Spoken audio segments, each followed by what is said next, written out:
Yo, what's going on, guys? Tyler 543. Welcome back to another video. We got another mock draft, post Super Bowl mock draft. Let's get going.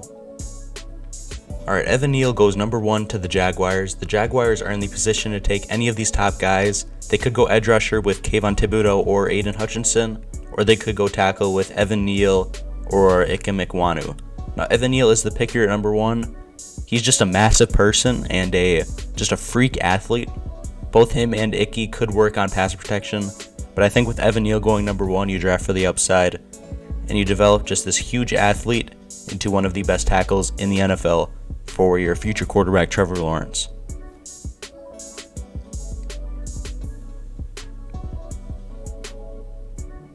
Alright, Aiden Hutchinson goes number 2 to the Lions. Now, the Lions don't need tackle at number 2, so could be the best edge rusher available in Aiden Hutchinson. Hutchinson is just the complete package, and while he might not have that same athletic upside as Kayvon Thibodeaux does, he's probably a little better technically than him. You can keep Aiden Hutchinson in state in Michigan and bring him to the Lions. Alright, Kyle Hamilton to the Texans at number 3. In a situation where Texans could take any position, I have them going safety with Kyle Hamilton. I think when it comes to it, I show my big board at the end of the year, or at the end of the draft process. I think Kyle Hamilton is probably going to be number 1. Kyle Hamilton is literally the perfect safety prospect that we just don't see. This is very similar to the Kyle Pitts situation last draft, where just arguably the best player in the entire draft class, but it's at a position that just isn't valued that high by NFL teams. So whoever takes Kyle Hamilton, the safety prospect, literally gets just a superstar on defense easily. Icky Ekwonu goes to the Jets at number 4. Ikem is arguably the best tackle in this class along with Evan Neal. Ikem is an absolute mauler in the run game. He played guard for a while, so he has explosive, just quick hands, and he's able to use his physicality to just run guys over on defense. And then with this pick, the Jets get a little bit of versatility. Not only do you draft a really good tackle, he played a little bit of guard at NC State, so you could definitely slide him in if you have to. And then you'll see later in this class my plan for the Jets. This is to try to help Zach Wilson out as much as possible.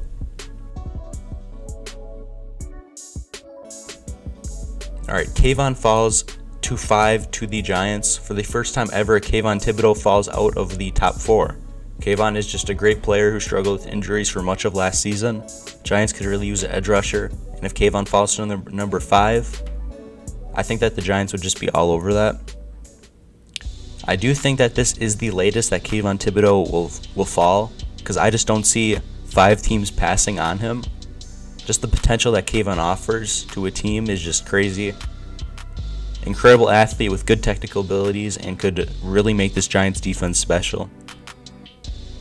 I understand if you think that you should go offense here to just help Daniel Jones, but I mean, if Kayvon Thibodeaux falls to you at number 5, it'll be really hard to pass that up, and Giants should take this one pretty easily.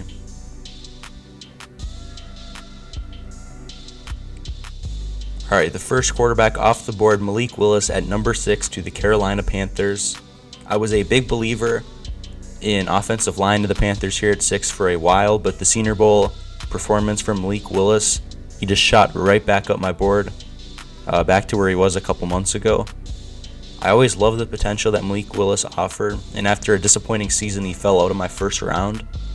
In the Senior Bowl, he looked like the best quarterback in the draft. You know, don't get me wrong, he wasn't perfect, but in a pretty poor quarterback class, or underwhelming quarterback class, the potential of Malik Willis is just too enticing. You can sit him behind a veteran quarterback for a year or two, and then as long as Malik Willis is not rushed into the starting role on a team, he's going to be a really good player. You just draft Malik Willis for the upside. You draft him to be the Patrick Mahomes, the Josh Allen. You don't rush him into it. You draft him to be MVP. Giants get super lucky with Charles Cross falling to them at number 7. Not that Charles Cross is the top 5 player in this class, but the Giants just really need help on offensive line, and got really lucky that the Panthers didn't take him at number 6. Since the top 2 tackles in Evan Neal and Icky Ekwonu probably won't fall to them at 5, Charles Cross is one of the best options for them. Charles Cross is a very good tackle, and Giants just take him here based off of positional value. At number 8 to the Atlanta Falcons, I have them going wide receiver Treylon Burks. Now, route running, he's all right. Certainly not on that same level as some of the other guys in this class. He has really nice hands, rarely ever drops the ball. He isn't, a phenomenal separator. So with that spotty route running, it might kind of scare you away a little bit.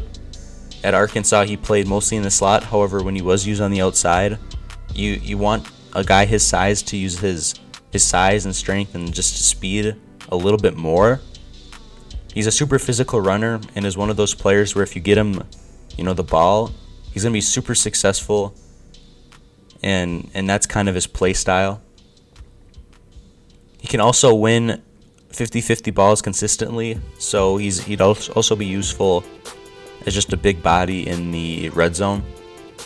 Treylon Burks just gives so much versatility, and if he's used right in like a Deebo Samuel role for the 49ers, he's going to be really good. He might not be that prototypical wide receiver that you look for, but he's that hybrid mix between just doing everything that you can ask out of just a special player like him.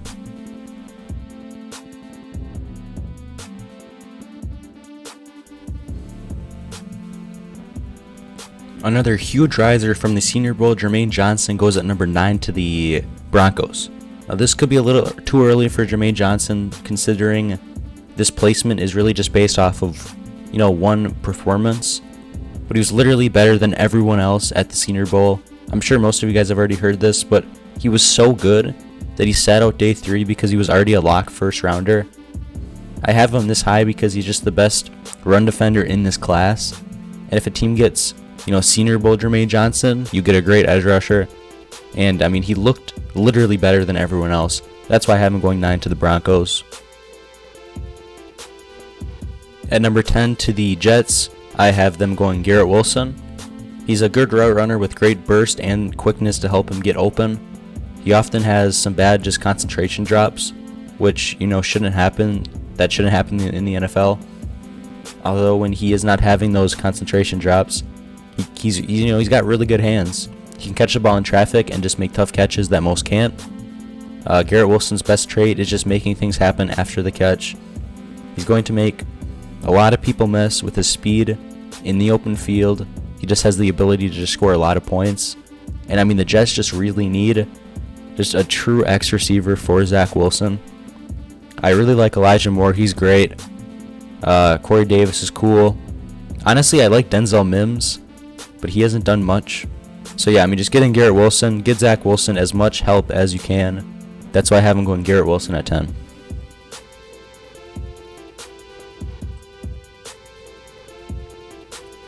Matt Corral to the Commanders at number 11. Now, Matt Corral has a great arm and has really good arm strength. As a passer, he can impact on all 3 levels of the field.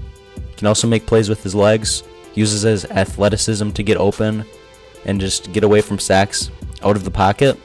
He's got good footwork, and when he's out of the pocket, he does a good job of keeping his eyes down the field to make plays, and he's pretty elusive in the open field. He needs to improve on his accuracy and needs to learn to put his receivers in better positions to make plays after the catch. However, a team will certainly take the upside and take a shot on Matt Corral. Washington just needs a quarterback, and Matt Corral is probably the best one on the board at this spot. So that's a pick for the Commanders. Sauce Gardner to the Vikings at number 12. The first cornerback off the board. Sauce is a really tall cornerback at around 6'3", 6'2", and watching him play the way he does, just his play style, you would not think that he's as tall as he is. Sauce is a really good zone cornerback. However, with his size and long arms, he certainly has the talents to play better man coverage in the NFL. Gardner has excellent speed, and just with that, speed, height, size, all of that together, he's just going to be a really good cornerback in the NFL. Good athlete. He's going to be a good player.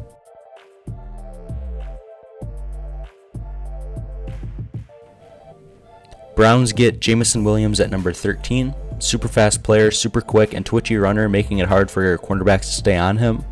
Very smart player that can find soft spots in zones, sit and wait. When creating separation, his quick movement combined with his great route running makes it literally just look so easy. Very good at getting vertical and past the safeties. He's so dangerous when the ball is in his hands after the catch. That might be his best trait as a football player. His game is going to translate so well to the NFL because he can create separation and just make plays with the ball in his hands. I mean, Jameson Williams, super fun player to watch. Super fast, quick, athletic player. He's going to be a great receiver for, whatever team drafts him. Tyler Linderbaum, the best center in this class, going to the Ravens at number 14. This Ravens offensive line is nowhere near as good as it should be, especially for Lamar Jackson and with his play style, constantly having to create plays with his legs. Getting a phenomenal center prospect would be a perfect pick for this team. Tyler Linderbaum has guard flexibility. However, if you're drafting him at number 14, you're probably drafting him to do what he does best, and that's center. Probably the best center in the nation, easily the best center in this class. Center might be, a position where you're like, why are you taking one at 14? Tyler Linderbaum is just so good. Best center, Ravens need a center, easy pick. Alright, Derek Stingley to the Eagles at number 15. This is a cornerback who has gone from a top prospect in this class to a borderline top 10 pick due to his inconsistency staying healthy. I will say that it's very much a possibility, and I don't know, but it's very much a possibility that Derek Stingley was, one of the best cornerbacks in the last 10 years for a season, his freshman season, and then just stopped trying because he thought that he was already a first round pick. So he just kind of took a couple years off, wasn't really trying. But he definitely has been dealing with some injuries. So once he gets that figured out, he's going to be a really good cornerback. We've already seen him be a really good cornerback. And he fell to 15 to the Eagles, and the Eagles are all over that. They really need a cornerback outside of Darius Slay. And even with Darius Slay, he's not the long-term option. So Derek Stingley to the Eagles, easy pick.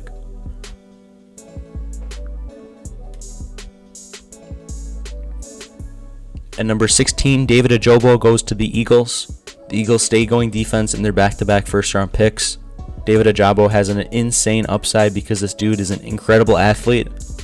He's got good technique. However, this is a player where you draft him for his potential. He's a phenomenal athlete, and if he can coach up that technique, he's just going to be an incredible player. The Eagles could really boost this defense up, and getting two top defensive prospects is awesome for them.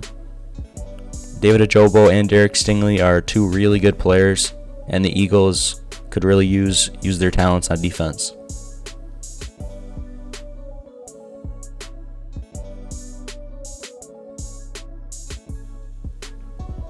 George Karlaftis to the Chargers at number 17. Chargers need run defense, and getting a huge, strong defensive end to hopefully fix that problem would be a really, really good move. He's a good run defender, but with his insane frame and strength, you could really develop him into a great one. He can use his power and size to just push the tackles back straight into the quarterback, and being on the same defensive line as Joey Bosa will help him out a ton. Saints get a huge weapon in Drake London at 19. His route running ability is good for someone his size, which is like 6'5". While he does not have that elite separation most wide receivers in this class do have, that just isn't his game. He is good after the catch because he's just a big, stronger player. His strong suit is his ability to go up and get the ball. He can track the deep ball with ease and has a great catch radius due to his massive frame. He could play a big slot role in the NFL and just get quicker targets and play physical on the line, getting the ball as soon as possible. London is a big threat who, if develops his route running and separation technique, could be unstoppable. The Eagles get 3 picks on defense this time, taking linebacker Nakobe Dean at number 19. Nakobe Dean is the linebacker that all teams are looking for. A freaky fast and quick linebacker that can do it all. Stop the run, cover tight ends, and just an all-around just really good linebacker. Nakobe Dean could completely change their defense, and the Eagles go 3 picks on defense here in the first round. So this defense in a few years will be one of the best. Nakobe Dean, he's just literally the prototypical linebacker that every single team is looking for. Yeah, I mean, I love Nakobe Dean.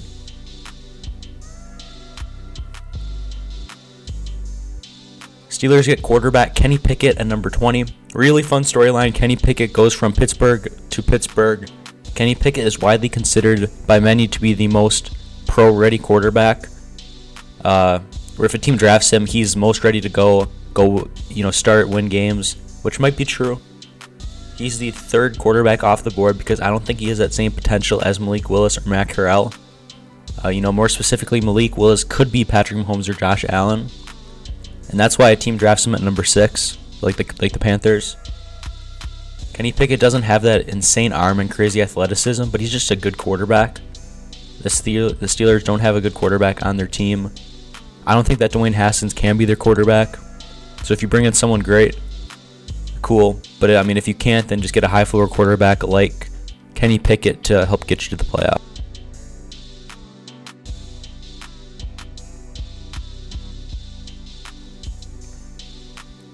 Patriots get a cornerback at 21 in Trent McDuffie. Patriots could really use a long-term solution at cornerback because as good as J.C. Jackson is, he might not be there for very long. Trent McDuffie is a very versatile defensive back who could even project back to safety. McDuffie is a very good tackler and rarely will you ever see him miss. We all know Patriots love building their defense from the back to the front, prioritizing that secondary over their front seven. Bill Belichick would love a player like Trent McDuffie to literally just be a chess piece on the defense and move him around wherever you need him. Trent McDuffie to the Patriots would be a phenomenal pick. Devin Lloyd goes 22 to the Raiders. Now the Raiders could use a linebacker as good as Devin Lloyd. Denzel Perryman, who is probably the best off-the-ball linebacker on this team, made the Pro Bowl. So just imagining what Devin Lloyd could do in that role, in that scheme, is just crazy to me. Devin Lloyd is a very good linebacker prospect who can literally do everything, just like Nakobe Dean.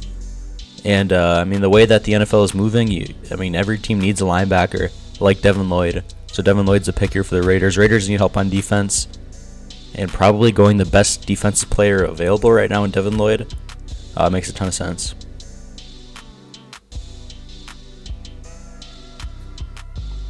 Cardinals get cornerback Andrew Booth Jr. at 23. Andrew Booth is a tough, gritty, smart cornerback that would boost this Cardinals defense by a mile. Very versatile in scheme fit. He's great in man coverage and zone coverage. Good tackler. He's got really good ball skills. Andrew Booth's a really good player. Cardinals need a cornerback. So going with the best cornerback available here in Andrew Booth makes a ton of sense. Jordan Davis, the big defensive tackle, goes to the Cowboys at 24. Jordan Davis is a massive player. Jordan Davis, he's not the fastest, quickest, most explosive player, but that's not his game. He's just a huge dude, huge, strong defensive tackle that is just gonna, clog the holes in the defense. He's just gonna bully the offensive line. He doesn't have great hand counters. He's just stronger than everybody, so it doesn't even matter. He's the best run defender for any defensive lineman in this class. He's impossible to block. Could consider him a nose tackle, but I think if a team is taking him as high as the Cowboys are, you probably draft him to do a little bit more. And I think Jordan Davis probably can.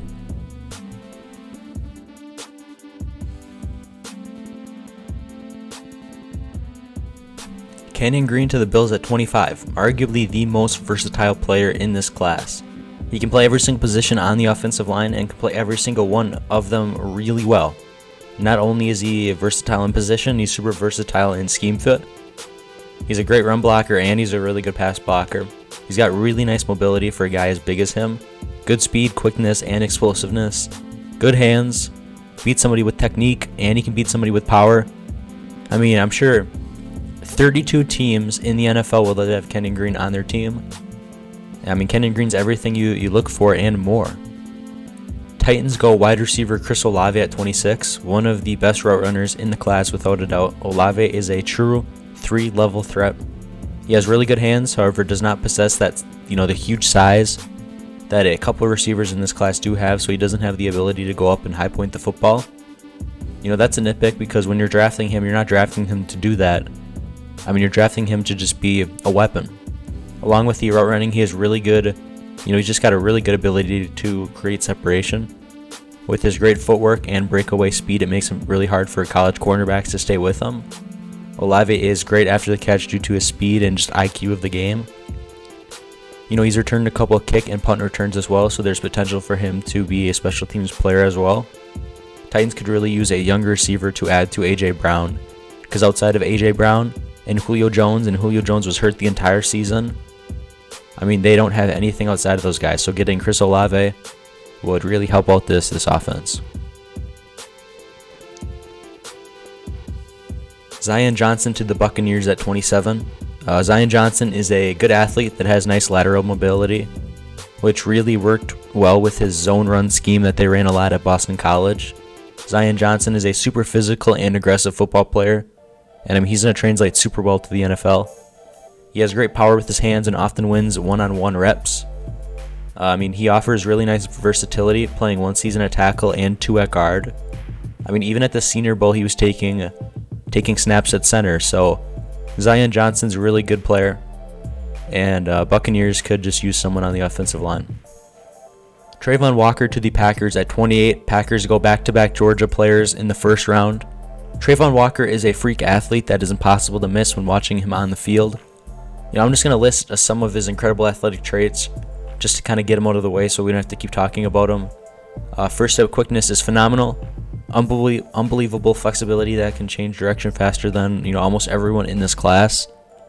He has, for a guy his size, unheard of lateral mobility, speed, and quickness.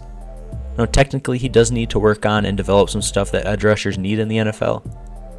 Hand counters are a big one. He struggled against some good players on the offensive line just because he didn't know how to beat other talented players. Travon Walker is a high-effort player that never gives up, and playing with the best defense in college football and with Georgia, you have to have a good football IQ to thrive. Travon Walker is a good player, but an incredible athlete, and if he develops that technique, he's going to be really good in the NFL.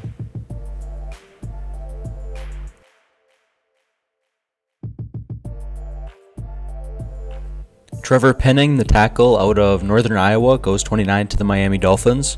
Trevor Penning is a tall player with long arms, so he has really good length. He uses that length really well, and trying to get around him is just super tough for the defensive players. He has good hand technique combined with good strength. Does not have the ideal bend in a first-round tackle, however, he is so strong that it is impossible to push him back. Miami could use help on the offensive line just to help out Tua. Dolphins get a really good tackle prospect to plug and play. You can either play him on the left tackle or you can play him on Tua's blind side because he's lefty, so the right side is his blind side. But yeah, Trevor Penning is a good tackle, and Dolphins get a good player. Roger McCreary to the Chiefs at 30. Super versatile defensive back that can play on the boundary or in the nickel, as well as fitting most NFL schemes. Man coverage is excellent in the press and in cushion. A really good job of mirroring the wide receivers. He also has nice zone coverage, which makes him, honestly just the complete package. Roger McCreary is also a very good tackler. Rarely will you ever see him miss. Roger McCreary can just do everything you want and out of everything you want out of a player. Truly versatile player who can cover in man and zone and never misses tackles. Chiefs could really use a cornerback like one. L'Jarius Sneed's cool, but getting someone on the opposite side of him would be a really big get. Roger McCreary to the Chiefs at 30. Bengals get tackle Bernhard Raimann at 31. Super interesting prospect. If you're not familiar with him, he's an international player from Austria. In his first 2 seasons in Central Michigan, he played tight end, and then he put on a ton of weight and they slid him out to tackle.